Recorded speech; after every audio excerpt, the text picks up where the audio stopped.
Hörmətli izləyicilər, kanala abunə olub like etməyi unutmayın. Günün xəbərləri təqdim edir. Əhaliyə xəbərdarlıq, diqqətli olun, küləkli hava şəraiti ilə bağlı sarı və narıncı xəbərdarlıq verilib.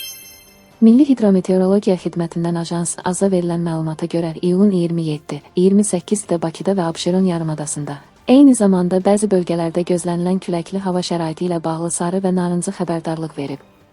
Naxçıvan, Əmran, Gədəbəy, Göygöl, Şəmkir, Samux, Yevlax, Bərdə, Tərtər, Ağdam, Füzuli, Cəbrayıl, Zəngilan, Laçın, Kəlbəcər, Quba, Siyəzən, Xızı, Altıağac, İmişli, Şirvan, Beyləqan, Saatlı, Sabirabad, Salyan, Biləsuvar, Cəlilabad, Masallı, Lerik, Yardımlı, Lənkəran, Astarada sarı xəbərdarlığa uyğun olaraq şimal-qərb küləyi əsəcək. Küləyin sürəti 13-9-27 m təşkil edəcək. Bakıda və Abşeron yarımadasında Mingəçevir, Ağstafa, Qazax, Tovuz, Gəncə, Daşkəsən, Goranboy, Qobustan, Neftçala, Hacıqabul, Naftalan, Xaçmaz, Qusar, Şabranda isə narıncı xəbərdarlığa uyğun olaraq şimal-qərb küləyi əsəcək. Küləyin sürəti 28-4 m-dək güclənəcək.